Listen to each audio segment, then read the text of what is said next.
The Bible says, Saul was uttering threats with every breath and was eager to kill the Lord's followers. Saul was one of the witnesses, and he agreed completely with the killing of Stephen. Acts 8:1. These were just some of the horrible reason behind Paul's personal declaration, itong kanyang assessment.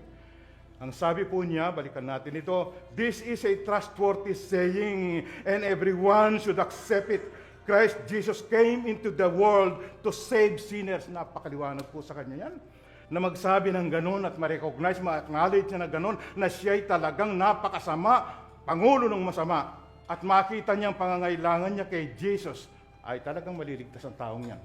Pinagtiyagaan siya ng Panginoon ng matagal na panahon. Ang focus dito sa example na ito, gustong ipakita ng Panginoon, kahit na napakasama ng isang taong ito, kamukha ni Pablo, blasphemer, persecutor, walang sino mang pinakamasamang makasalanan. If today, sa palagay ninyo, ganyan kayo, di ba kayo nakakatiyak ng iyong kaugnayan sa Diyos, now is the time